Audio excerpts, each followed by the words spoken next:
Los habitantes desaparecidos. El pueblo de Ravensbrück siempre había sido un lugar tranquilo, casi olvidado por el mundo exterior.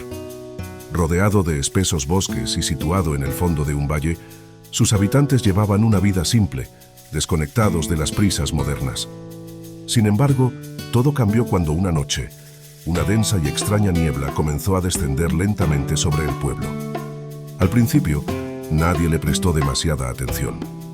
Era común que las neblinas se arremolinaran en las colinas, especialmente al caer la noche. Pero esta niebla era diferente. No era blanca ni transparente como la que solían ver. Era oscura, casi negra, y parecía moverse como si tuviera vida propia. Lo que nadie sabía en ese momento era que la niebla traía consigo un mal antiguo que Ravensbrück no había conocido en generaciones.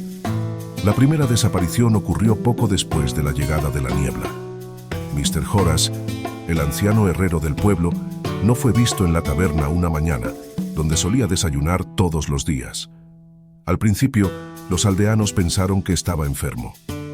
Pero cuando su casa fue encontrada vacía, con la puerta abierta de par en par y ninguna señal de lucha, los rumores comenzaron a correr. Horace simplemente había desaparecido. Días después, la niebla volvía a aparecer por las noches, más espesa y opresiva, envolviendo lentamente las calles y las casas. La segunda desaparición llegó poco después. Sarah, una joven madre, no regresó a su hogar después de ir al pozo a buscar agua. Su cubo yacía a medio camino, pero ella se había desvanecido sin dejar rastro. El terror se apoderó del pueblo. Día tras día, la niebla se hacía más persistente, más cercana, como si estuviera cazando a los habitantes uno por uno. Los habitantes de Ravensbrück comenzaron a encerrarse en sus casas, temerosos de salir al caer la noche, cuando la niebla se volvía más densa. Las desapariciones continuaban y pronto, las calles se vaciaron de vida. Un grupo de aldeanos encabezado por Elías, el alcalde del pueblo, decidió que debían hacer algo. La niebla, por algún motivo, se sentía viva, como si acechara con una intención oscura. Una noche, mientras la niebla aún se mantenía en el bosque, decidieron investigar. Equipados con linternas y antorchas, comenzaron a caminar hacia el denso bosque, donde las desapariciones parecían comenzar. Conforme avanzaban, el aire se volvía más frío y los árboles más sombríos. De repente, la niebla comenzó a moverse entre ellos, danzando entre los troncos como si fuera atraída por su presencia.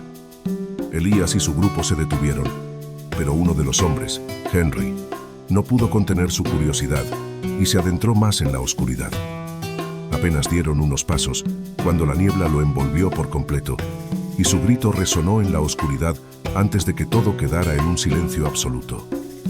Henry había desaparecido. Elías sabía que no podían huir, no ahora.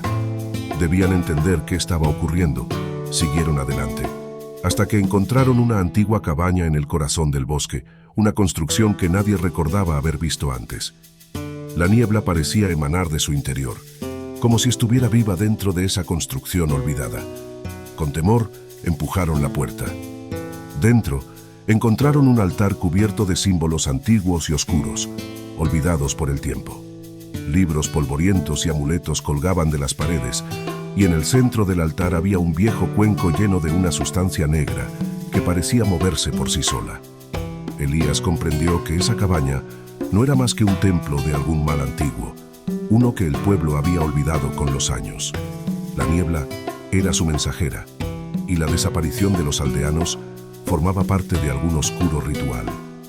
De repente, la niebla se arremolinó dentro de la cabaña, envolviendo a Elías y a los demás. Gritos de desesperación llenaron la habitación mientras uno por uno los aldeanos eran arrastrados por la niebla. Elías, con el último aliento, alcanzó el altar y volcó el cuenco. El líquido negro se esparció por el suelo y en ese instante la niebla pareció retroceder, pero era demasiado tarde. Elías cayó al suelo, incapaz de resistir el frío de la niebla que aún lo envolvía. Antes de perder el conocimiento, vio cómo las sombras en la niebla parecían tomar forma humana, los rostros de los habitantes desaparecidos. Estaban atrapados, condenados a vagar en la niebla para siempre. Al día siguiente, el pueblo de Ravensbrück estaba completamente desierto. Ningún sonido, ningún rastro de vida. solo la niebla, oscura y espesa, que continuaba su lenta danza entre las calles vacías, buscando nuevas almas para llevarse.